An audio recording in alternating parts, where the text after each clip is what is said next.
S S ಟಿವಿಯಲ್ಲಿ ಜಾಹೀರಾತು ನೀಡಲು ಈ ನಂಬರಿಗೆ ಸಂಪರ್ಕಿಸಿ.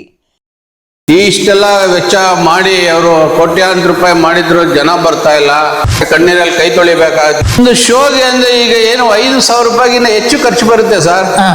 ಹಾಗಾಗಿ ಮಾಲೀಕರು ಕಳಿಸ್ಬಿಡೋಣ, ಅವ್ರನ್ನ ಇಟ್ಕೊಳ್ಳೋಣ ಅನ್ನೋ ಪರಿಸ್ಥಿತಿಯಲ್ಲಿ ಇದ್ದಾರೆ. ಕೋಟ್ಯಾಂತರ ರೂಪಾಯಿ ಖರ್ಚು ಮಾಡಿ ಇವೆಲ್ಲ ದೊಡ್ಡ ದೊಡ್ಡ ಮಿಷನ್ ಇವಾಗ ತಂದಿರೋವಂಥದ್ದು. ಯಾವ ರೀತಿ ಥಿಯೇಟರ್ ನಡೆಸಬೇಕು ಅಂತೇಳಿ ಮಾಲೀಕರು ಚಿಂತೆ ಮಾಡಿ ಸ್ಟಾಪ್ ಮಾಡಿಬಿಟ್ಟಿದೀವಿ. ಜನ ಬರ್ತಾ ಇಲ್ಲ, ಮಾರ್ನಿಂಗ್ ಶೋ ಓಡಿಸ್ತಾ ಇಲ್ಲ, ಮತ್ತೆ ರಾತ್ರಿ 10 ಗಂಟೆ ಶೋನು ಸ್ಟಾಪ್ ಮಾಡಿ, ಜನ ಬರ್ತಾ ಇಲ್ಲ.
ಥಿಯೇಟ್ರು ಯಾವುದೇ ಚಿತ್ರಮಂದಿರದಲ್ಲೂ ಜನ ಬರ್ತಾ ಇಲ್ಲ. ಯಾಕೆ ಬರ್ತಾ ಇಲ್ಲ ನೋಡಿ, ನಮ್ಮ ಮಾಲೀಕರು ಇಷ್ಟೆಲ್ಲ ಖರ್ಚು ಮಾಡಿದ್ದಾರೆ. ಸೀಟ್ಗಳು ಇರ್ಬೋದು, ಇದ್ರದ್ದು ಎಲ್ಲ ಇರ್ಬೋದು, ಸ್ಕ್ರೀನ್ ಇರ್ಬೋದು, ಪ್ರತಿಯೊಂದೂ ನಮ್ಮ ಚಿತ್ರಮಂದಿರದಲ್ಲಿ ನೀವು ಮೂಲೆನೂ ನೋಡ್ಬೋದು. ಇಷ್ಟೆಲ್ಲ ವೆಚ್ಚ ಮಾಡಿ ಅವರು ಕೋಟ್ಯಾಂತರ ರೂಪಾಯಿ ಮಾಡಿದ್ರು, ಜನ ಬರ್ತಾ ಇಲ್ಲ. ಇಲ್ಲಿ ಕಾರ್ಮಿಕರಿಗೆ ಸರಿಯಾಗಿ ಸಂಬಳಗಳು ಆಗ್ತಾ ಇಲ್ಲ. ಅವರು ಪಾಪ ಎಲ್ಲಿಂದ ತಂದು ಕೊಡ್ತಾರೆ? ಈಗ ನಾವು ಕಣ್ಣಿಂದ ನೋಡ್ತಾ ಇದ್ದೀವಿ. ಸಿನಿಮಾ ಲೈನ್ ಈ ಮಟ್ಟಕ್ಕೆ ಬಂದ್ಬಿಡ್ತು ಚಿತ್ರಮಂದಿರ ಅಂದರೆ ತುಂಬಾ ಕಷ್ಟಕರ ಆದಂಥ ವಿಷಯ. ನಾವು ಈಗ ಮುಂದಿನ ದಿನಗಳಲ್ಲಿ ಹಿಂಗೆ ಆಗ್ಬಿಟ್ರೆ ಕಣ್ಣೀರಲ್ಲಿ ಕೈ ತೊಳಿಬೇಕಾಗುತ್ತೆ. ಏನು ಮುಂದಿನ ದಿನಗಳಲ್ಲಿ ಕೊರೋನಾ ಅಂತ ಬಂದು ನಾವು ಆಗೆಲ್ಲ ಕಷ್ಟ ಬಿದ್ವಿ. ಈಗ ಇನ್ನು ಅದಕ್ಕಿಂತ ಹೆಚ್ಚಿನ ರೀತಿ ನಾವು ಕಷ್ಟಕ್ಕೆ ಸಿಗಾಕೊತಾ ಇದ್ದೀವಿ. ಒಂದು ಒಳ್ಳೆ ಚಿತ್ರಗಳು ಬರ್ತಾಯಿಲ್ಲ. ನೋಡಿ, ಈ ವರ್ಷ ಯುಗಾದಿ ಹಬ್ಬಕ್ಕೆ ಒಂದು ಒಳ್ಳೆ ಚಿತ್ರ ಬರುತ್ತೆ ಅನ್ಕೋದು, ಅದು ಪೋಸ್ಟ್ ಮ್ಯಾನ್ ಆಗೋಯ್ತು, ಯಶ್ ಅವ್ರ ಚಿತ್ರ. ಈಗ ಯಾವುದೇ ಒಂದು ಚಿತ್ರಗಳಿಲ್ಲ. ಯಾವ್ದಾದ್ರು ಇರೋದನ್ನಾರು ರಿಲೀಸ್ ಮಾಡಿದ್ರೆ ಆಯ್ತು. ನಮ್ಮ ಯಾರು ಪ್ರೊಡ್ಯೂಸರ್ಗಳು ಮನ್ಸು ಮಾಡ್ತಾ ಇಲ್ಲ. ಯಾವ ಹೆಚ್ಚಿನ ಚಿತ್ರಗಳು ಇಲ್ಲ ಸರ್. ಇವಾಗ ಏನಂದ್ರೆ ಎಲ್ಲ ಸಿಂಗಲ್ ಸ್ಕ್ರೀನ್ ಮುಚ್ಚಾಕ್ತಾ ಇದಾರೆ. ಬಟ್ ನಿಮ್ಮಲ್ಲಿ ಒಳ್ಳೆ ರೀತಿ ರೆಡಿ ಮಾಡಿದೀರಾ ಈ ಸ್ಕ್ರೀನ್ ನ. ಬಟ್ ಈ ಥಿಯೇಟರ್ನ ಒಡ್ಡ ಅದ್ಭುತವಾಗಿ ಈಗ ನಮ್ಮ ಮಾಲೀಕರು ಏನ್ ಮಾಡಿದ್ರು, ಏನೋ ಅವರ ತಂದೆಯವರು ಬೆಳೆಸಿದಂತ ಥಿಯೇಟರ್ ಕಟ್ಟಿದಂತದ್ದು ಅಂತೇಳಿ ಇದನ್ನ ಇತ್ತೀಚೆಗೆ ಏನೋ ಮುಚ್ಚೋದ್ ಬೇಡ, ನಾವು ಏನಿದೆ ಅದನ್ನ ಉಳಿಸ್ಕೊಂಡು ಹೋಗೋಣ ಅಂತೇಳಿ ನೋಡ್ಬೋದು. ನೀವು ಪ್ರತಿಯೊಂದು ಸೀಟನ್ನು ನಾವು ಬಾಲ್ಕನಿ ಇರ್ಬೋದು, ಸೆಕೆಂಡ್ ಕ್ಲಾಸ್ ಇರ್ಬೋದು, ಪ್ರತಿಯೊಂದನ್ನು ನೋಡಿ, ನೀವೇ ನೋಡಿ, ಎಲ್ಲ ನಿಮ್ಮ ಇದ್ರಲ್ಲೇ ನೋಡಿ. ಏನೇ ಮಾಡಿದ್ರು ಜನ ಬರ್ತಾ ಇಲ್ಲ. ಇಷ್ಟೊಂದು ವೆಚ್ಚ ಮಾಡಿ ಜನ ಬರ್ತಾ ಇಲ್ಲ ಅಂದ್ರೆ ಮಾಲೀಕರು ತಾನೇ ಏನ್ ಮಾಡಕ್ಕಾಗುತ್ತೆ? ಹೌದು. ಎಷ್ಟಿದೆ ಸರ್ ಸೀಟ್ ಕೆಪಾಸಿಟಿ ನಿಮ್ಮಲ್ಲಿ? ಸರ್, ನಮ್ದು ಮೊದ್ಲು 1000 ಚಿಲ್ಲರೆ ಇತ್ತು. ಇತ್ತೀಚೆಗೆ ಜನಗಳಿಗೆ ತೊಂದರೆ ಮಾಡಿದ್ ಫುಲ್ ಫ್ರೀಡಮ್ ಮಾಡಿ ಜನ ಒಡ್ಡಾಡೋದಕ್ಕೆ ಇದಕ್ಕೆಲ್ಲ ನಾ ಈಗ 700 ಚಿಲ್ಲರೆ ಇದೆ ಸರ್. ಇಷ್ಟೆಲ್ಲ ಎಷ್ಟಾಯ್ತು ಸರ್ ಈ ಖರ್ಚು ವೆಚ್ಚ ಹೊಸ ರೆಡಿ ಮಾಡಕ್ಕೆ ಥಿಯೇಟರ್ನ? ಸುಮಾರು ಇದೆಲ್ಲ 1.5 ಕೋಟಿಗಿನ್ನ ಹೆಚ್ಚು ರೀತಿ ಖರ್ಚು ಮಾಡಿ ಮಾಲೀಕರು ರೆಡಿ ಮಾಡಿಸಿದ್ರು. ಆದ್ರೂ ಜನ ಬರ್ತಾ ಇಲ್ಲ. ನೋಡ್ಬೋದು ನೋಡಿ, ಈ ತರ ಎಲ್ಲ ಇದೆ. ಮತ್ತೆ ಸ್ಕ್ರೀನ್ ಎಲ್ಲ ಚೇಂಜ್ ಮಾಡಿದ್ರು, ಎಲ್ಲ ಹೊಸ ಸ್ಕ್ರೀನ್ ಹಾಕಿದ್ರು. ಏನ್ ಮಾಡಿದ್ರು ಜನ ಬರ್ತಾ ಇಲ್ಲ. ಏನ್ ಮಾಡ್ಬೇಕು? ಅವರು ವೆಚ್ಚ ಮಾಡಿರೋದ್ರಲ್ಲಿ ಇಂಟ್ರೆಸ್ಟ್ಗಳು ಬರ್ತಾ ಇಲ್ಲ. ಅವರು ಸಾಲ ಮಾಡಿದ್ದಾರೆ. ಯಾಕೆಂದ್ರೆ ಚಿತ್ರಮಂದಿರಗಳೆಲ್ಲ ಸಿಂಗಲ್ ಸ್ಕ್ರೀನ್ ಮುಚ್ಕೊಂಡ್ ಬರ್ತಾ ಇರೋಂಥದ್ರಲ್ಲಿ ಈ ನಮ್ಮ ಮಾಲೀಕರು ಇರ್ಲಿ ಅಂತ ಹೇಳಿ ಇದನ್ನ ಉಳಿಸ್ಕೊಂಡು ಬರ್ತಾ ಇದ್ದಾರೆ. ಆದ್ರೂ ತುಂಬಾ ಸಂಕಷ್ಟದಲ್ಲಿದ್ದಾರೆ. ನಾವು ಕಾರ್ಮಿಕರು ತುಂಬಾ ಸಂಕಷ್ಟದಲ್ಲಿದ್ದೀವಿ. ಕಣ್ಣೀರಲ್ಲಿ ಕೈ ತೊಳೆಯುವಂತ ಪರಿಸ್ಥಿತಿ ಬರ್ತಾ ಇದೆ ನಮ್ಗೆ. ಇತ್ತೀಚೆಗೆ ಸಿನಿಮಾದವರು ಯಾರು ಸ್ವಲ್ಪ ಮನ್ಸು ಮಾಡ್ತಾ ಇಲ್ಲ. ಎಲ್ಲ ಏನಿದ್ದಾರೆ ನಮ್ಮ ಹೀರೋಗಳು ಪ್ರತಿಯೊಬ್ರು ಒಂದು ವರ್ಷಕ್ಕೆ ಒಂದು 3 ಚಿತ್ರ ಅದು ಕೊಟ್ರೆ ಇಂಥ ಚಿತ್ರಮಂದಿರ ಉಳಿಸ್ಕೊಬೋದು. ಇಲ್ಲ ಅಂದ್ರೆ ಮುಂದಿನ ದಿನಗಳಲ್ಲಿ ತುಂಬಾ ಕಷ್ಟ ಆಗುತ್ತೆ ಈ ಸರ್. ಸ್ಕ್ರೀನ್ ಬಗ್ಗೆ ಹೇಳೋದಾದ್ರೆ ಎಷ್ಟು ಇಂಚ್ ಇದೆ ಏನು ಅಂತ ಒಂದು ಕ್ಲಾರಿಟಿ ಕೊಡೋದಾದ್ರೆ ಸ್ಕ್ರೀನ್ ಸರ್ ಹಿಂಗೆ ಒಂದು 60 ಅಡಿ ಇದೆ ಸರ್, ಹಿಂಗೊಂದು 40 ಅಡಿ ಇದೆ. 60-40 ಇದೆ. ಚೆನ್ನಾಗಿ ಕಾಣಿಸುತ್ತೆ ಇಲ್ಲಿ ಕೂತಾಗ ಸಿನಿಮಾ. ಹೌದು ಸರ್. ಮುಂಚೆ ಇಷ್ಟೇ ಸ್ಕ್ರೀನ್ ಇದ್ದಿತ್ತು ಅಥವಾ? ಇಲ್ಲ ಸರ್, ಮೊದ್ಲು ಒಂದ್ ಸ್ವಲ್ಪ ಚಿಕ್ಕದಿತ್ತು. ಇತ್ತೀಚೆಗೆ ರೆಡಿ ಮಾಡಿದ್ಮೇಲೆ ನಾವು ರಿನೋವೇಷನ್ ಮಾಡಿದ್ಮೇಲೆ ದೊಡ್ಡದ್ ಮಾಡಿದ್ರು. ಓಕೆ, ಇದು ದೊಡ್ಡದು ಮಾಡಿದ್ರ? ಹೌದು. ಓಕೆ, ಮುಂಚೆ ಎಷ್ಟಿದ್ದಿತ್ತು ಸರ್? ಮೊದ್ಲು ಇದಕ್ಕಿನ್ನ ಒಂದು 4 ಅಡಿ ಕಮ್ಮಿ ಇತ್ತು, ಇವಾಗ ಜಾಸ್ತಿ ಮಾಡಿದ್ವಿ. ಅಂದ್ರೆ ಏನ್ ಹೇಳ್ತಾರೆ ಆಡಿಯನ್ಸ್ ಎಲ್ಲ ಬಂದಾಗ ಸಿನಿಮಾ ನೋಡ್ತಿರೋ? ಇಲ್ಲ, ನಮ್ ಚಿತ್ರಮಂದಿರದ ಆಡಿಯನ್ಸ್ ತುಂಬಾ ಒಳ್ಳೊಳ್ಳೆ ಸಿನಿಮಾ ಹಾಕಿರೋ ಜನ ಇವಾಗ್ಲೂ ಬರ್ತಾ ಇದಾರೆ. ಬಟ್ ಸಿನಿಮಾ ಹಾಕ್ಲಿಕ್ಕೆ ಸಿನಿಮಾಗಳಿಲ್ಲ. ಸಿನಿಮಾಗಳಿಲ್ಲ. ಇರೋ ಸಿನಿಮಾಗಳು ಪ್ರೊಡ್ಯೂಸರ್ಗಳು ಬಿಡ್ತಾ ಇಲ್ಲ. ಬಟ್ ಎಲ್ಲಾ ಕೆಲ್ಸಗಳು ಚಿತ್ರದ್ದು ಮುಗ್ದಿದ್ಯೋ ಮುಗ್ದಿಲ್ಲೋ ನಮಗ್ ಗೊತ್ತಿಲ್ಲ. ಇರೋರಾದ್ರೂ ಬಿಟ್ಟಿದ್ರು ಆಗಿರೋದು. ನೋಡಿ ತುಂಬಾ ಸಂಕಷ್ಟದಲ್ಲಿದೀವಿ. ಅಲ್ಲ, ಇನ್ನೊಂದ್ ಮಾತು ಕೇಳ್ಬಟ್ಟೆ, ಈಗ ಸಿನಿಮಾ ಜನರು ಬರ್ತಾ ಇಲ್ಲ ಅಂತ ಒಂದಿಷ್ಟು ದಿನಗಳ ಕಾಲ ಕ್ಲೋಸ್ ಮಾಡೋಣ ಅಂತ ಪ್ಲಾನ್ ಮಾಡ್ತಾ ಇದೀರಂತೆ. ಈಗ ಅಲ್ಲಿ ಎಲ್ಲಾ ಚಿತ್ರಮಂದಿರ ಮತ್ತೆ ಈಗ ನೋಡಿ ಮಾಡದೆ ಹೋದ್ರೆ ವಿಧಿ ಇಲ್ಲ. ಈಗ ನೋಡಿ ನಮ್ ಚಿತ್ರಮಂದಿರದಲ್ಲಿ 10 ಜನ 5 ಜನಕ್ಕೆ ಸಿನಿಮಾ ತೋರ್ಸೋಂತ ಪರಿಸ್ಥಿತಿ ಬಂದ್ಬಿಟ್ಟಿದೆ. ಈಗ ತೀರಾಮಾರ ಥಿಯೇಟರ್ ಮುಚ್ಚೇ ಬಿಡ್ತು ಅಂದ್ರೆ ಥಿಯೇಟರ್ ಕ್ಲೋಸ್ ಮಾಡ್ಬಿಟ್ಟವನಪ್ಪ, ನೆಕ್ಸ್ಟ್ ಥಿಯೇಟರ್ ನೋಡೋಣ ಅಂತಾರೆ. ಯಾವ ಥಿಯೇಟರ್ಗೆ ಹೋದ್ರು ಇದೇ ಪರಿಸ್ಥಿತಿನೇ. ನಮ್ಮ ಅಕ್ಕಪಕ್ಕ ನವರಂಗ್ ಚಿತ್ರಮಂದಿರ ಇರ್ಬೋದು, ವೀರೇಶ್ ಚಿತ್ರಮಂದಿರ ಇರ್ಬೋದು, ಪ್ರಸನ್ನ ಚಿತ್ರಮಂದಿರ ಇರ್ಬೋದು, ಈ ಕಡೆ ಮೋಹನ್ ಚಿತ್ರಮಂದಿರ ಇರ್ಬೋದು, ಸುಂಕದಕಟ್ಟೆ, ಆಲ್ರೆಡಿ ಎಂಟಡಿ ಏರಿಯಾ ನಮ್ಮ ಸುತ್ತಮುತ್ತ ಎಷ್ಟು ಚಿತ್ರಮಂದಿರಗಳು ಎಲ್ಲಾ ಇದೇ ಪರಿಸ್ಥಿತಿನೇ. ನಮ್ದೇನು ಈ ತರ ಅವ್ರದ್ದು ಹಿಂಗೆ ಅಂತಲ್ಲ, ಪ್ರತಿಯೊಂದು ಸಿಂಗಲ್ ಸ್ಕ್ರೀನ್ ಇದೇ ಇದಾಗ್ಬಿಟ್ಟಿದೆ. ಅಲ್ಲ ಸರ್, ಮುಂಚೆ ಏನಂದ್ರೆ ಸಿಂಗಲ್ ಸ್ಕ್ರೀನ್ ಎಲ್ಲ ಕ್ಲೀನ್ ಇರಲ್ಲ ಅಂತ ಯಾರು ಬರ್ತಾ ಇಲ್ಲ. ಬಟ್ ನೀವು ಕೋಟಿ ಇನ್ವೆಸ್ಟ್ಮೆಂಟ್ ಮಾಡಿ ಈ ತರ ರೆಡಿ ಮಾಡಿ ಸರ್. ಅವತ್ತಿನ ಕಾಲದಲ್ಲಿ ಹೇಳೋದು ನಿಜ, ಕ್ಲೀನ್ ಇರ್ಲಿಲ್ಲ ಅಂತ ಹೇಳಿ. ಆದ್ರೆ ಈ ದಿನಗಳಲ್ಲಿ ಹಂಗಿಲ್ಲ. ಈಗ ಅಲ್ಲಿ 10 ವರ್ಷದ ಹಿಂದಕ್ಕೆ ಹೋದ್ರೆ 10 ವರ್ಷದ ಹಿಂದೆಯಿಂದನೂ ಚಿತ್ರಮಂದಿರ ನಮ್ದೇ ಅಂತಲ್ಲ, ಎಲ್ಲಾ ಚಿತ್ರಮಂದಿರನು ತುಂಬಾನೇ ಹೈಲೈಟ್ ಆಗಿದೆ, ತುಂಬಾನೇ ಚೆನ್ನಾಗಿದೆ. ನೋಡಿ ಏನ್ ಖರ್ಚು ಮಾಡಿದ್ದಾರೆ ನೋಡಿ. ಇದಕ್ಕಿನ್ನ ಇನ್ನೇನ್ ಮಾಡೋಣ ಇಲ್ಲಿ. ಇದಕ್ಕೆ ನೀವು ರೈಟು ಲೆಫ್ಟ್ ಎಲ್ಲ ನೋಡಿ ಯಾವ ತರ ಇದೆ ನಮ್ಮ ಚಿತ್ರಮಂದಿರ ಏನು ಅಂತ ನೋಡ್ಬೋದು. ಯಾವ ಮಾಲ್ಗಿಂತ ಏನು ಕಮ್ಮಿ ಇಲ್ಲ ಸರ್, ಆ ರೇಂಜಿಗೆ ರೆಡಿ ಮಾಡಿದ್ದೀರಾ? ಹೌದು ಸರ್. ಮಾಲ್ಗಳೆಲ್ಲ ಯಾವಾಗ ಇಲ್ಲಿ ಅಕ್ಕಪಕ್ಕ ನಮ್ಗೆ ಸ್ವಲ್ಪ ಕಾಂಬಿನೇಷನ್ ಆದ್ರಿಂದ ನಮ್ಮ ಮಾಲೀಕರು ಎಚ್ಚರಿಸ್ಕೊಂಡು ಏನು ಮಾಲಲ್ಲಿ ಅವರು ಸೌಲಭ್ಯ ಕೊಡ್ತಾ ಇದೆ ಹತ್ತಿರ ಒಂದು 50% ಆದ್ರೂ ನಮ್ಮಲ್ಲಿ ಇರ್ಬೇಕು ಅಂತ ಹೇಳಿ ನಮ್ಮ ಮಾಲೀಕರು ಇಷ್ಟೆಲ್ಲ ಖರ್ಚು ಮಾಡಿದ್ದಾರೆ. ಲೈಟಿಂಗ್ ಡೆಕೋರೇಷನ್ ಹೌದು, ನೋಡಿ ನೀವು ನೋಡ್ಬೋದು. ಈಗ ಅಲ್ಲೇ ನಾವು ಸ್ವಲ್ಪ ಈಗ ಶೋ ಇಲ್ದಿರೋ ಕಾರಣದಿಂದ ಎಲ್ಲ ಅಲ್ಲಲ್ಲೆಲ್ಲ ಕೆಲವು ಆಫ್ ಮಾಡಿದೀವಿ, ಕೆಲವು ಎಲ್ಲ ನೋಡಿ ಈಗ ನೀವು ಬಂದಿರಿ ಅಂತ ಹೇಳಿ ಇವೆಲ್ಲ ಆನ್ ಮಾಡಿದೀವಿ. ಅದು ನೈಟ್ ಅಲ್ಲಿ ಇನ್ನ ತುಂಬಾ ಚೆನ್ನಾಗಿ ಕಾಣಿಸುತ್ತೆ. ಇವೆಲ್ಲ ಆಫ್ ಮಾಡಿದೀವಿ. ಪ್ರಾಜೆಕ್ಟ್ ರೂಮ್ ಕಡೆ ಒಣ ಅದೇ ಆಗಿದೆ ನೋಡೋಣ. ನೋಡಿ ಸರ್, ಬನ್ನಿ. ಎಷ್ಟು ಅಂದಾಜು ಖರ್ಚಾಗುತ್ತೆ ಸರ್ ಒಂದು ಶೋ ರನ್ ಮಾಡ್ಲಿಕ್ಕೆ ನಿಮ್ಗೆ ಈ ತರದೆಲ್ಲ ಮೇಂಟೆನ್ಸ್ ಮಾಡ್ಲಿಕ್ಕೆ? ಒಂದು ಶೋಗೆ ಅಂದ್ರೆ ಈಗ ಏನು 5,000 ರೂಪಾಯಿಗಿನ್ನ ಹೆಚ್ಚು ಖರ್ಚು ಬರುತ್ತೆ ಸರ್. ಹಾ, ಕರೆಂಟ್ ಬಿಲ್ ಇರ್ಬೋದು, ಮತ್ತೊಂದು ಇರ್ಬೋದು. ಈ ಕರೆಂಟ್ ಹೋಗ್ಬಿಟ್ರೆ ಡೀಸೆಲ್ಗಳು ತಂದು ಹಾಕ್ಬೇಕು, ಜನರೇಟರ್ಗಳಿಗೆ ಹೆಚ್ಚಿನ ರೀತಿ ಖರ್ಚುಗಳು ಜಾಸ್ತಿ ಇದೆ. ಸುಮ್ನೆ ಈಗ ನಾವು 10 ಜನ ಬಿಟ್ಬಿಟ್ಟು ಕರೆಂಟ್ ಹೋದ ತಕ್ಷಣ ಏನು ಮಾಡಕ್ಕಾಗಲ್ಲ. ಅವಾಗ ಹೋಗಿ ನಾವು ಡೀಸೆಲ್ ತಂದು ಹಾಕ್ಬೇಕು, ಅದಕ್ಕೂ ಒಂದ್ 2-3 ಸಾವಿರ ರೂಪಾಯಿ ಬೇಕು ಒಂದ್ ಶೋಗೆ. ಇಷ್ಟು ಖರ್ಚು ಬರುತ್ತೆ. ಇಷ್ಟೆಲ್ಲ ಮೇಂಟೆನೆನ್ಸ್ ಇದ್ದು ನೀವು ಹೆಂಗೆ ಮಾಡಕ್ಕಾಗತ್ತೆ ಸರ್? ವರ್ಕೌಟ್ ಆದ್ರೆ ಓಕೆ. ಹೌದು, ಆಗ್ತಾ ಇಲ್ಲ. ಕ್ಯಾಂಟೀನ್ ನಡೀತಾ ಇದೆಯಾ? ಕ್ಯಾಂಟೀನ್ ಹೇಗೆ ನಡೀತಾ ಇದೆ ಸರ್? ಕ್ಯಾಂಟೀನು ನಡೀತಾ ಇಲ್ಲ, ಏನು ನಡೀತಾ ಇಲ್ಲ. ನೋಡಿ ನೋಡ್ಬೋದು, ಎಲ್ಲ ಖಾಲಿ. ಸಿನಿಮಾ ಜನನೇ ಬರ್ದೆ ಕ್ಯಾಂಟೀನ್ ಎಲ್ಲ ಹೆಂಗ್ ನಡೀತಾ ಅಲ್ವಾ? ಥಿಯೇಟರ್ ಜನ ಬರ್ಲಿ, ಕ್ಯಾಂಟೀನ್ ಅಲ್ಲಿ ಇನ್ನೇನ್ ವ್ಯಾಪಾರ ಆಗುತ್ತೆ? ಎಲ್ಲಾರು ಸಂಕಷ್ಟದಲ್ಲಿದ್ದೀವಿ. ಕ್ಯಾಂಟೀನ್ ಕಾರ್ಮಿಕರು ಇರ್ಬೋದು, ಥಿಯೇಟರ್ ಕಾರ್ಮಿಕರು ಇರ್ಬೋದು, ಎಲ್ಲಾರು ನಾವು ಈಗ ಪೂರ ಕೂತಿದೀವಿ. ಹೊಸ ಸಿನಿಮಾಗಳು ಬಂದಾಗ ಚೆನ್ನಾಗಿರುತ್ತವ. ಹೊಸ ಸಿನಿಮಾ ಬಂದಾಗ ನಮ್ಗೆ ಭಾರಿ ಖುಷಿಯಲ್ಲಿ ಇರ್ತೀವಿ, ಸಂಭ್ರಮದಲ್ಲಿ ಇರ್ತೀವಿ. ಆದ್ರೆ ಇತ್ತೀಚೆಗೆ ನಮ್ಗೆ 1 ತಿಂಗಳಿಂದ ತುಂಬಾನೇ ಹಿಂಸೆ ಆಗ್ಬಿಟ್ಟಿದೆ. ಟೈಮ್ ಪಾಸ್ ಮಾಡೋದೇ ಕಷ್ಟ ಆಗ್ಬಿಟ್ಟಿದೆ. ನೋಡಿ, ಹೆಚ್ಚಿನ ರೀತಿಯಲ್ಲಿ ಜನ ಬಂದ್ರೆ ಚಿತ್ರಮಂದಿರಗಳನ್ನ ಉಳಿಸ್ಕೊಬಹುದು ಸಿಂಗಲ್ ಸ್ಕ್ರೀನ್. ನಮ್ಮ ಅಕ್ಕಪಕ್ಕದ ನಾಗರಿಕರು ನಮ್ಮ ಚಿತ್ರಮಂದಿರದಲ್ಲಿ ಇರೋಂತ ನಿಯರ್ ಬೈ ಒಂದು 10-20 ಜನ ಬರ್ತಾ ಇದ್ದಾರೆ. ಹೊರಗಡೆ ಜನ ಈಗ ಸ್ವಲ್ಪ ಕಮ್ಮಿ ಆಗ್ಬಿಟ್ಟಿದ್ದಾರೆ. ಆದ್ರಿಂದ ಯಾಕೆಂದ್ರೆ ಒಳ್ಳೆ ಸಿನಿಮಾಗಳಿಲ್ಲ ಅವರು ಬರಕ್ಕೆ. ಹೌದು, ಒಳ್ಳೆ ಸಿನಿಮಾ ಇದ್ರೆ ಯಾರಾದ್ರೂ ಬರ್ತಾರೆ. ಒಳ್ಳೆ ಸಿನಿಮಾಗಳಿಲ್ಲ. ಇಷ್ಟೊಳ್ಳೆ ಥಿಯೇಟರ್ ಎಲ್ಲ ರೆಡಿ ಮಾಡಿದ್ರು. ಏನ್ ನೋಡ್ಬೋದು ನೀವು. ನೋಡಿ ಎಲ್ಲಾ ಕಡೆನೂ ನೋಡಿ, 4 ಮೂಲೆ ದಿಕ್ಕಲ್ಲೂ ನಮ್ ಚಿತ್ರಮಂದಿರ ಹೇಗಿದೆ ಅಂತ ನೋಡಿ. ಇಷ್ಟೆಲ್ಲ ವೆಚ್ಚ ಮಾಡಿದ್ರು ಜನ ಬರ್ತಾ ಇಲ್ಲ. ಬಾಲ್ಕನಿ ಇಲ್ಲಿ ಎಷ್ಟು ಕೆಪಾಸಿಟಿ ಇದೆ ಸರ್ ಬಾಲ್ಕನಿಯಲ್ಲಿ? ಸರ್ ನಮ್ದು ಬಾಲ್ಕನಿ ಮೊದ್ಲು ಒಂದು 200 ಚಿಲ್ಲರೆ ಇತ್ತು. ಹಾ ಹಾ ಬಟ್ ಇವಾಗೆಲ್ಲ ಜನ ಫ್ರೀಡಮ್ ಆಗಿ ಓಡಾಡ್ಲಿ ಅಂತೇಳಿ ಹಾ ಹಾ ನಾವು ಇವಾಗ 179 ಸೀಟ್ ಇದೆ ಸರ್. ಹ್ಮ್ 179 ಸೀಟ್ ಇಟ್ಕೊಂಡಿದೀವಿ. ಇದೆ. ಹಾ. ನೋಡಿ ಇನ್ನು ನಾವು ಕೆಲವು ಕವರ್ಗಳು ಕೂಡ ತೆಗ್ದಿಲ್ಲ ನಾವು. ಇರಿಗೇಷನ್ ಎಲ್ಲ ಹೊಸ ಸೀಟ್ಗಳು ಹಾ ಹಾ ಆ ತರ ಇಟ್ಕೊಂಡಿದೀವಿ. ಹಿಂಗಿದ್ರು ಮತ್ತೆ ಏನ್ ಮಾಡಕ್ಕಾಗುತ್ತೆ ಮಾಲೀಕರುಗಳು. ಹಾ ಒಳ್ಳೆ ಸ್ಮೂತ್ ಇದೆ. ಹ್ಮ್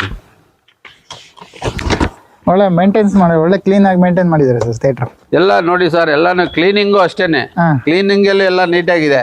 ಪ್ರತಿಯೊಂದು ಇಷ್ಟೆಲ್ಲ ಖರ್ಚು ಮಾಡಿ ಇಷ್ಟು ಮಡಿಕಳ್ದೆ ಇದ್ಮೇಲೆ ನಮ್ಗೆ ಈ ಜನ ಬರ್ತಾರ. ನಮ್ಗೆ ಜನ ಬರ್ಬೇಕು ಅಂತೇಳಿ ಕ್ಲೀನಿಂಗ್ ಈಗ ಜನಕ್ಕೆ ಬೇಕಾಗಿರೋದೇ ಅದು. ಹೌದು ಕ್ಲೀನಿಂಗ್ ಇದ್ರೇನೆ ಥಿಯೇಟ್ರು. ಹೌದು. ಪ್ರೊಜೆಕ್ಟ್ರು ಮೇಲ್ಗಡೆ ಸರ್, ಮೇಲ್ ನೋಡ್ಬೋದು ನೀವು. ಬನ್ನಿ ಹಿಂಗೆ ಒಳಗಡೆ ನೋಡೋಣ. Okay sir. ಹಾ ನೋಡಿ ಸುತ್ತ ಲೈಟ್ಗಳು ಇವೆಲ್ಲ ತುಂಬಾನೇ ವೆಚ್ಚ. ಈ ಸರಿ ನಾವು ಹೋದ್ ಸರಿಗಿನ ಈ ಸರಿ ನಮ್ಮ ಮಾಲೀಕರು ತುಂಬಾನೇ ವೆಚ್ಚ ಮಾಡ್ಬಿಟ್ರು. ಹಾ ಹಾ ವೆಚ್ಚ ಮಾಡಿದಕ್ಕೂ ಅವ್ರಿಗೆ ಅವ್ರು ಖರ್ಚು ಮಾಡಿರೋದ್ರಲ್ಲಿ ಇಂಟ್ರೆಸ್ಟ್ ಬರ್ತಾ ಇಲ್ಲ. ಹಾ ಹಾ ಆ ರೀತಿ ಆಗ್ಬಿಟ್ಟಿದೆ ಸಂಬಳ ಕೊಡೋದು. ಯಾಕೆಂದ್ರೆ ನಾವೊಂದಷ್ಟು ಜನ ಇಲ್ಲಿರೋರೆಲ್ಲ ಹಳೆ ಸ್ಟಾಫೇನೆ. ಹಾ ಹಾ ಹಂಗಾಗಿ ಹಾ ಮಾಲೀಕರು ಕಳಿಸ್ಬಿಡೋಣ ಅವ್ರನ್ನ ಇಟ್ಕೊಳ್ಳೋಣ ಅನ್ನೋ ಪರಿಸ್ಥಿತಿಯಲ್ಲಿ ಇದ್ದಾರೆ. ಹಾ ಹಾ ಇದು ನೋಡ್ಬೋದು ನಮ್ಮ ಪ್ರೊಜೆಕ್ಟ್ ರೂಮ್ ಇದೆಲ್ಲ. ಹಾ ನೋಡಿ ಇದೆಲ್ಲ ಪ್ರೊಜೆಕ್ಟ್ ರೂಮು.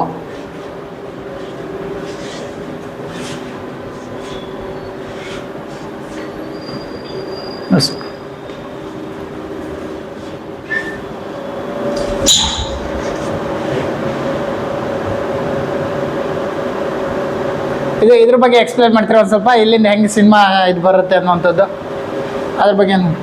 ಅದ ನೋಡಿ ಇಲ್ಲೇ ಇದೆಲ್ಲ ಎಲ್ಲ. ಹಾ ಹಾ ಸೇಮ್ ಎಲ್ಲ ಚಿತ್ರಮಂದಿರದ ಇದ್ದಂಗೆ ನಮ್ಮ ಚಿತ್ರಮಂದಿರದೆಲ್ಲ ಸಿಸ್ಟಮ್ಗಳು ಇದಾವೆ. ಹಾ ಹಾ ಈಗೆಲ್ಲ ಇದೇ ತರ ಬೇಕಲ್ಲ. ಹೌದು. ಹಳೆ ಕಾಲದ್ದೆಲ್ಲ ಹೋಯ್ತು ರೀಲ್ ಎಲ್ಲ. ಹಾ ಬನ್ನಿ ಇಲ್ಲೇ. ಹಾ. ಹಾ ರೀಲ್ ಕಾಲದಿಂದ ನೀವು ಇದ್ದೀರಿ ಹಾಗಾದ್ರೆ ಇಲ್ಲ? ಈಗ ನಾವು ರೀಲ್ ಕಾಲದಿಂದ ಇಲ್ಲಿವರೆಗೂ ಇದೀವಿ. ಈಗ ಏನಿದೆ ಎಲ್ಲ ಸಿಸ್ಟಮ್ಗಳು ಬಂದ್ಬಿಟ್ಟಿದಾವೆ. ಹಾ, ಹಾ. ಸಿಸ್ಟಮ್ಗಳಲ್ಲಿ ಯಾರು ಮಾಡ್ಬೇಕು, ಸಿನಿಮಾ ಫೀಡ್ ಮಾಡ್ಬೇಕು. ಹಾ ಹಾ ಇಲ್ಲಿ ಓಕೆ ಮಾಡಿದ್ರೆ ಸಿಸ್ಟಮ್ ಇಂದ ಸಿನಿಮಾ ಇದಾಗುತ್ತೆ. ಇದೇನ್ ಸರ್ ಈ ಕಡೆ ಇವೆಲ್ಲ ಇದ್ರ ಬಗ್ಗೆ? ಇವೆಲ್ಲ ಸ್ಪೀಕರ್ಗಳಿಗೆ ಸೌಂಡ್ ಬಾಕ್ಸ್ ಸಿಸ್ಟಮ್ಗಳು ಇವೆಲ್ಲ. ಹಾ ಇವೆಲ್ಲ ಎಲ್ಲದ್ದು ಸಿಸ್ಟಮ್ಗಳು ಎಲ್ಲ ಸ್ಪೀಕರ್ ಇದೆ. ಹೌದೌದು. ಹಾ ಏನ್ ನಮ್ಮ ಆಲ್ರೌಂಡ್ ಏನಿದೆ 4 ಮೂಲೆಯಲ್ಲಿ ಎಲ್ಲ ಸ್ಪೀಕರ್ಗಳು ಹಾ, ಹಾ. ಎಲ್ಲದಕ್ಕೂ ಒಂದೊಂದು ಸಿಸ್ಟಮ್ ಇಟ್ಟಿದ್ದಾರೆ. Okay okay. ಇದು ಇಲ್ಲಿ ಕೂಲಿಂಗ್ ಎಲ್ಲ ಇರ್ಬೇಕು ಇದು. ಯಾಕಂದ್ರೆ ಹೀಟ್ ಇರಂಗಿಲ್ಲ, ಎಲ್ಲ AC ಇರ್ಬೇಕು. 2 AC ಹಾಕಿದ್ದಾರೆ. ಹಾ ಫುಲ್ ಕೂಲಿಂಗ್ ಎಲ್ಲ ಇರ್ಬೇಕು ಈ ಜಾಗ. ಹಾ ಹಾ ಹಾ ಹಂಗಾಗಿ ಅಂದ್ರೆ ತುಂಬಾ ಹೀಟ್ ಆಗೋಂಗಿಲ್ಲ. ಹೌದು. ಇಲ್ಲ ಆಯ್ತಲ್ಲ ಎಸಿಗೆ ರನ್ ಆದ್ರೆ ಸುಮಾರು ಆಯ್ತಲ್ಲ ಸರ್. ಏನ್ ಮಾಡೋದು ನೋಡಿ, ಇಷ್ಟು ವೆಚ್ಚ ಖರ್ಚಾಗ್ತಾ ಇದೆ. ಹಾ ಆದ್ರೂ ಮಾಲೀಕರು ಏನೋ ತಳ್ಕೊಂಡು ಹೋಗ್ತಾ ಇದಾರೆ. ನೋಡೋಣ 50 ಸಾವಿರ ಹೋಗುತ್ತೆ, ನಾಳೆ ಸಾವಿರ ಹೋಗುತ್ತೆ ಅಂತೇಳಿ. 2 ತಿಂಗಳು ಹಿಂಗಿದ್ರೆ 3 ತಿಂಗಳು ಹಿಂಗಾಗ್ಬಿಡುತ್ತೆ. ಅಂದ್ರೆ ನಿಮ್ಗೆ ಯಾವ ಸ್ಪೀಕರ್ ಬೇಕೋ ಅದನ್ನ ಕಮ್ಮಿ ಎಲ್ಲ ಇದೇನಿದೆ ಇಷ್ಟು ಆನಲ್ಲೇ ಇರುತ್ತೆ. ಹಾ ಹಾ ಇಷ್ಟು ಆನಲ್ಲಿ ಇದ್ರೆ ಸಿನಿಮಾ ರನ್ ಆಗೋದು. ಅಂದ್ರೆ ಯಾವ್ದಾದ್ರು ಒಂದು ಆಫ್ ಮಾಡಿದ್ರೆ ರನ್ ಇಲ್ಲ, ಆಗಲ್ಲ? ಹಂಗ ಆಫ್ ಮಾಡ್ಲಿಕ್ಕೆ ಬರಲ್ಲ ಸರ್. ಸ್ಪೀಕರ್ ಬಾಕ್ಸ್ ಬೇಕಲ್ಲ, ಸೌಂಡ್ ಎಫೆಕ್ಟ್ ಬೇಕಲ್ಲ ಜನ. ಅಂದ್ರೆ ಇವಾಗ 4 ಸ್ಪೀಕರ್ ಇತ್ತಂದ್ರೆ 2 ಆಫ್ ಮಾಡಿ 2 ಅಲ್ಲ ಸರ್, ಆತರ ಮಾಡ್ಲಿಕ್ಕೆ ಬರಲ್ಲ. ಹಾ ಹಾ ಸರೌಂಡಿಂಗ್ ಎಲ್ಲ ಬರ್ಬೇಕಲ್ಲ. ಸೌಂಡ್ ಅಲ್ಲಿ ಸರೌಂಡಿಂಗ್ ಇರುತ್ತೆ, ಮ್ಯೂಸಿಕ್, ಹಾ, ಹಾ. ಹಾಡುಗಳಲ್ಲಿ ಹಾ, ಹಾ. ಇದೆಲ್ಲ ಆನಲ್ಲೇ ಇರ್ಬೇಕು. ಹಾ ಹಾ ಇವೆಲ್ಲ ಆನಲ್ಲೇ ಇರ್ಬೇಕು. ಆನಲ್ಲೇ ಇರ್ಬೇಕು. ಆದ್ರಿಂದ ಯಾವ್ದು ಹೀಟ್ ಆಗ್ಬಾರ್ದು ಅಂತೇಳಿ AC 24 ಹಿಂಗೆ ಇರುತ್ತೆ. ಇವೆಲ್ಲ ಹೊಸ ಸಿಸ್ಟಮ್. ಹೌದು ಸರ್, ಇದೆಲ್ಲ ಹೊಸದೇ ನೋಡಿ. ಇಷ್ಟು ಎಲ್ಲ ಕೋಟ್ಯಾಂತರ ರೂಪಾಯಿ ಖರ್ಚು ಮಾಡಿ ಇವೆಲ್ಲ ದೊಡ್ಡ ಮಿಷಿನ್ ಇವಾಗ ತಂದಿರೋವಂಥದ್ದು. ಹಾ ಹಾ ಹಾ ಇದ್ರಲ್ಲಿ ನಾವು ರಿನೋವೇಷನ್ ಮಾಡಿದ್ವಿ. ಹಾ, ಹಾ. ರಿನೋವೇಷನ್ ಮಾಡಿದಾಗ ಇದೆಲ್ಲ ಮಾಡಿ. Okay okay. ಇಲ್ಲಿ ಆನ್ ಮಾಡಿದ್ರೆ ಅದ್ರಲ್ಲಿ ಸಿನಿಮಾ ಬರುತ್ತೆ. ಹೌದು ಸರ್, ಇಲ್ಲಿ ಆನ್ ಮಾಡ್ಕೋಬೇಕು. ಹಾ ಹಾ ಇಲ್ಲಿ ಆನ್ ಮಾಡಿ ಇಲ್ಲಿ ಯಾವ ಸಿನಿಮಾ ಬೇಕು, ಯಾವ ಶೋಗೆ ಏನು ಅಂತೇಳಿ ಇಲ್ಲಿ ಇರುತ್ತೆ. ಹಾ. ಅದ್ ನೋಡ್ಕೊಂಡು ಇಲ್ಲಿ ಆನ್ ಮಾಡಿದ್ರೆ ಸಿನಿಮಾ ಓಕೆ ಆಗುತ್ತೆ. ಓಕೆ ಆಗುತ್ತೆ. ಹೌದು ಅಲ್ಲಿ ಸ್ಕ್ರೀನ್ ಅಲ್ಲಿ ಕಾಣಿಸುತ್ತೆ. ಹೌದು, ಅಲ್ಲಿ ಸ್ಕ್ರೀನ್ ಬರುತ್ತೆ. ಹಾ ಇಲ್ಲಿಂದ ಓಕೆ ಮಾಡ್ತೀವಿ. ಹೇಗೆ ಸರ್, ಹಳೆ ಸಿಸ್ಟಮ್ ಚೆನ್ನಾಗಿದೆಯಾ ಇವಾಗಿನ ಸಿಸ್ಟಮ್ ಚೆನ್ನಾಗಿದೆ? ನಿಮಗೆ ಏನ್ ನೋಡಿ, ಆವಾಗಿನ ಕಾಲಕ್ಕೆ ಅದು ಚೆನ್ನಾಗಿತ್ತು. ಈಗ ಏನಾಗ್ತಾ ಇದೆ, ದಿನ ಎಲ್ಲ ಹಾ, ಹಾ. ಹೊಸ ಟೆಕ್ನಿಷಿಯನ್ ಬಂದ್ಮೇಲೆ ಹಾ ಹಾ ಹೊಸ ರೀತಿ ಎಲ್ಲ ಹೊಸ ಜನಕ್ಕೆ. ಹಾ ಹಾ ಈಗಿನ ಪೀಳಿಗೆಯವ್ರಿಗೆ ಏನ್ ಬೇಕೋ ಅದಿದೆ. ಹಾ ಹಾ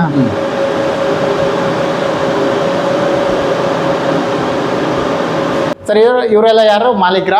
ನೋಡಿ, ನಮ್ಮ ಮಾಲೀಕರು ತಂದೆ ತಾಯಿ ಇವರು. ಹಾ ಹಾ ಇಂಥವ್ರ ಹೊಟ್ಟೆಲೊಟ್ಟಿದ ಪುಣ್ಯಾತ್ಮೆಯಿಂದ ಈ ಥಿಯೇಟರ್ ಒಂದು ಕಟ್ಸಿ ಹಾ. 100 ಜನ ಅನ್ನ ತಿನ್ನೋ ರೀತಿನಲ್ಲಿ ಹಾ. ಒಂದು ಕೆಲಸ ಕಾರ್ಯಗಳು ಕೊಟ್ಟಿದ್ರು. ಹಾ, ಹಾ. ನಾನು ಇವ್ರ ಕಾಲದಲ್ಲೇ ಬಂದು ಸಿನಿಮಾ ಥಿಯೇಟರ್ಗೆ ಇಲ್ಲಿ ಸೇರ್ಕೊಂಡು ಹಾ ಹಾ ಹಂಗಾಗಿ ಇವರು ಜನ್ಮ ಕೊಟ್ಟಂತ ತಂದೆ ತಾಯಿಗಳು ಪುಣ್ಯಾತ್ಮರು ಕೈ ಮುಗಿಬೇಕು. ಇಂಥ ಮಗನೆತ್ತಿ 100 ಜನಕ್ಕೆ ಕೆಲಸ ಕಾರ್ಯ. ಯಾವಾಗ ಸರ್ ಇದು ಥಿಯೇಟರ್ ಕಟ್ಟಿದ್ದು ಅನ್ನೋಂಥದ್ದು? ಸರ್ ಈಗಾಗಲೇ ಇಲ್ಲಿ 35 ವರ್ಷಗಳಾಯ್ತು. 35 ವರ್ಷದಿಂದ ನೀವು ಇಲ್ಲೇ ಇದ್ದೀರಾ? ಹೌದು. ನಿಮ್ಗೆಲ್ಲೋ ಬೇರೆ ಕಡೆ ಹೋಗ್ಬೇಕಂತ ಅನ್ಸಿಲ್ವಾ? ಇಲ್ಲ ಸರ್, ನಮ್ಮ ಮಾಲೀಕರು ನಮ್ಮನ್ನ ಆ ತರ ನೋಡ್ಕೊಂಡ್ರು. ಈ ಪುಣ್ಯಾತ್ಮರು ನಮ್ಮನ್ನ ಹಿರಿಯರು, ದೊಡ್ಡವರು, ಯಜಮಾನ್ರು, ಇವರೇ ನಮ್ ದೊಡ್ಡ ಯಜಮಾನ್ರು. ಇವರು ನಂತರ ಅವ್ರ ಮಕ್ಕಳು ಮೊಮ್ಮಕ್ಕಳು ನಮ್ಮನ್ನ ನೋಡ್ಕೊಂತ ಇದ್ದಾರೆ. ಒಟ್ನಲ್ಲಿ ಚೆನ್ನಾಗಿದ್ದೀರಾ? ಚೆನ್ನಾಗಿದ್ದೀವಿ. ಓಕೆ ಸರ್, ಈ ಕಡೆಯಿಂದ ಇದೆ.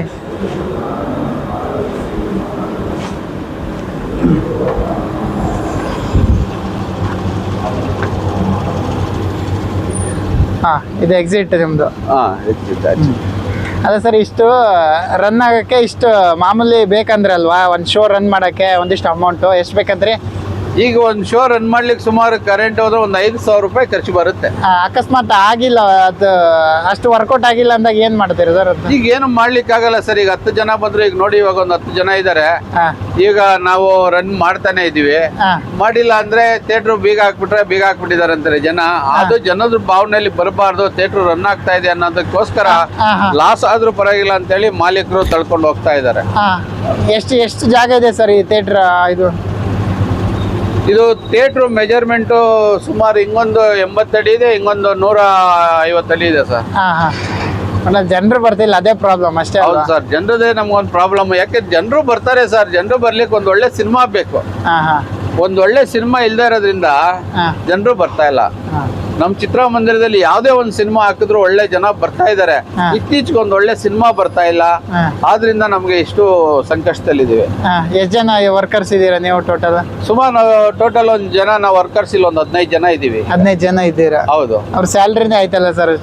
ಸ್ಯಾಲ್ರಿನೇ ಆಯ್ತು. ಏನ್ ಮಾಡ್ತಾ ಇದೀರಾ ಓನರ್? ಈಗ ನೋಡ್ತಾ ಇದೀರಲ್ಲಪ್ಪ, ನಾನೇನ್ ಮಾಡ್ಲಿ, ಏನೋ ಈ ತಿಂಗಳಿಂದ ಇಷ್ಟು ತಗೊಳ್ಳಿ, ಮುಂದಿನ ತಿಂಗಳು ಒಂದಷ್ಟು ಕೊಡ್ತೀನಿ, ನಿಮ್ಮನ್ನ ಕಳ್ಸಂಗಿಲ್ಲ, ಬಿಡಂಗಿಲ್ಲ, ನಿಮ್ಮನ್ನು ಹೋಗಿ ಅಂತಾನು ನಾನು ಹೇಳಕ್ಕಾಗಲ್ಲ. ಕಾಲದಿಂದ ನನ್ನ ಹತ್ರ ಇದ್ದೀರಾ, ನೀವು ಕಷ್ಟ ಸುಖಗಳೆಲ್ಲ ನೋಡ್ತಾ ಇದ್ದೀರಾ. ಆದ್ರಿಂದ ನೀವ್ ಹೆಂಗ್ ನಡ್ಕೊಂತೀರಾ ನಾನು ಹಂಗೆ ನಡ್ಕೊಬೇಕಲ್ರ.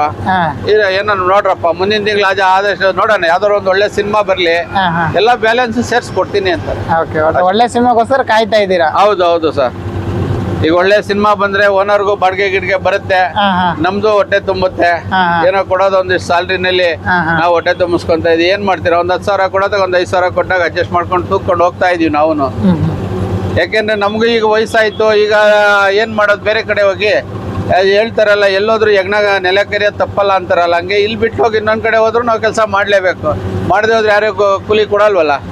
ಹಿಂಗಾಗಿ ನಮ್ಗೆ ಮಾಲೀಕರು ಹಳಬ್ರಿದ್ದಾರೆ. ನಾವು 35 ವರ್ಷದಿಂದ ಕೆಲಸ ಮಾಡ್ತಾ ಇರೋದ್ರಿಂದ ಎಲ್ಲ ನೋಡಿರೋದ್ರಿಂದ ನಾವು ಹೋಗ್ತಾ ಇದೀವಿ ಹಾಗೇನೆ. ಇವತ್ತು ಎಷ್ಟು ಶೋ ಹಾಕ್ತಾ ಇದ್ದೀರಾ ಸರ್? ಇವಾಗ 4:15 ಶೋಗೆ 8 ಜನ ಹೋಗಿದ್ದಾರೆ ಸರ್. 8 ಟಿಕೆಟ್ ಕೊಟ್ಟಿದ್ದೀವಿ. ಇವಾಗ ಸಿನಿಮಾನು ಸ್ಟಾರ್ಟ್ ಮಾಡಿದ್ದೀವಿ. ಈಗ 8 ಜನದಲ್ಲಿ ಏನು ವೆಚ್ಚ ಬರುತ್ತೆ ಅಂತ ನೋಡಿ. 8 ಜನಗಂದ್ರೆ 110 ರೂಪಾಯಾ? 100 ರೂಪಾಯಿ. 100 ರೂಪಾಯಿ ಅಂದ್ರೆ 800 ರೂಪಾಯಿ ಇದೆ. 800 ರೂಪಾಯಿ. ಯಾವ ರೀತಿ ಥಿಯೇಟರ್ ನಡೆಸಬೇಕು ಅಂತೇಳಿ ಮಾಲೀಕರು ಚಿಂತೆ ಮಾಡ್ತಾ ಇದ್ದಾರೆ. ಈ ತರ ಆದ್ರೆ ಮುಂದಿನ ದಿನಗಳಲ್ಲಿ ಸಿಂಗಲ್ ಸ್ಕ್ರೀನ್ ಮಾಲೀಕರು ಉಳಿಸ್ಕೊಬೇಕಂತ ಇದ್ದಾರೆ. ಈ ರೀತಿ ಆದ್ರೆ ಅವ್ರ ಕೈಲಿ ಉಳಿಸ್ಕೊಳ್ಲಿಕ್ಕೆ ಆಗಲ್ಲ. ಶೋಗೆ 8 ಜನ ಅಂದ್ರೆ ಏನ್ ಖರ್ಚು ಬರುತ್ತೆ, ಕಾರ್ಮಿಕರ ಸಂಬಳ ಏನಾಯ್ತು, ಕರೆಂಟ್ ಬಿಲ್ ಏನಾಯ್ತು, ಪ್ರತಿಯೊಂದು ಅವರು ಎಷ್ಟು ದಿನ ಅಂತ ನಾವು ತಡೆಯಕ್ಕಾಗುತ್ತೆ. ಕೊನೆಗೆ ಅವ್ರು ಮುಚ್ಚಿ ಏನಾರು ಒಂದು ಮಾಡ್ಬೇಕಾಗುತ್ತೆ. ಆದ್ರಿಂದ ಹೆಚ್ಚಿನ ರೀತಿ ಏನು ನಮ್ಮ ಹೇಳಿ 300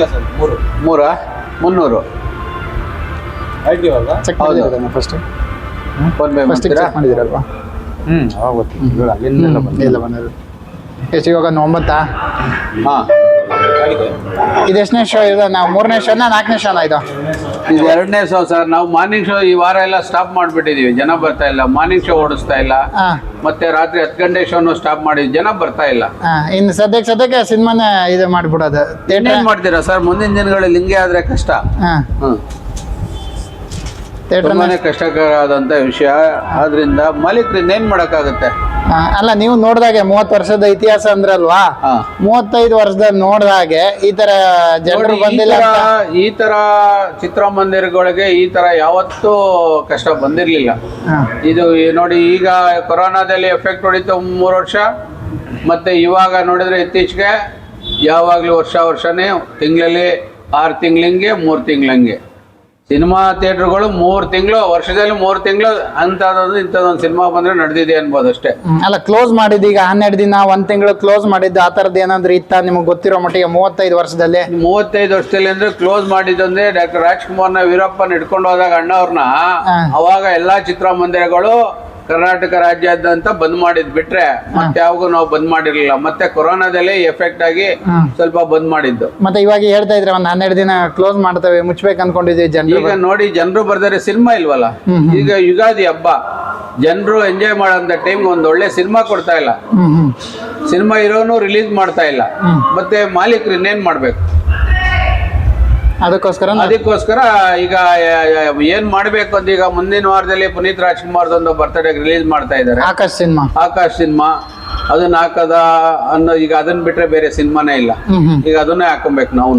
ಈಗಾಗಲೇ ನಮ್ಮ ಅಕ್ಕಪಕ್ಕ ಚಿತ್ರಮಂದಿರದಲ್ಲಿ ಎಲ್ಲಾ ಕಡೆನೂ ಹಾಕ್ತಾ ಇದಾರೆ, ನಾವು ಅದನ್ನೇ ಹಾಕ್ಬೇಕು. ದರ್ಶನ್ ಅವ್ರ ಡೆವಿಲ್ ಕೂಡ ರಿಲೀಸ್ ಆಗ್ತಿದೆ ಅಂತೆಲ್ಲ ಹೇಳ್ತಿದ್ದಾರೆ, ರಿಲೀಸ್ ಮಾಡ್ತಾರಂತೆ ಹೇಳ್ತಾ ಇದಾರೆ ಸರ್. ನೋಡೋಣ ಬಂದ್ರೆ ಅದನ್ನ ಮುಂದಿನ ವಾರಗಳಲ್ಲಿ ಏನಾದ್ರು ಬಂದ್ರೆ ಅದನ್ನೇ ಹಾಕೊಳ್ಳಿ. ಇನ್ನೇನ್ ಮಾಡಕ್ಕಾಗುತ್ತೆ? ಯಾವ ಸರ್ ಅದು ಆಕಾಶ್ ಹಾಕ್ತಾರ ಡೆವಿಲ್ ಹಾಕುವಂತ? ಈಗ ಡೆವಿಲ್ ಹಾಕಲ್ಲ, ಈಗ ಆಕಾಶ್ ಹಾಕ್ತಾರೆ ನೆಕ್ಸ್ಟ್ ವಾರ. ಓಕೆ ಆಲ್ರೆಡಿ ಯಾಕೆ ಡೆವಿಲ್ ರಿಲೀಸ್ ಇಲ್ವಲ್ಲ, ಹಂಗಾಗಿ ಈಗ ಆಕಾಶ ಈಗ ಅಲ್ಲ ಅದೇ ದಿನ ರಿಲೀಸ್ ಮಾಡ್ತಾರಂತೆ 13ನೇ ತಾರೀಕು ಡೆವಿಲ್.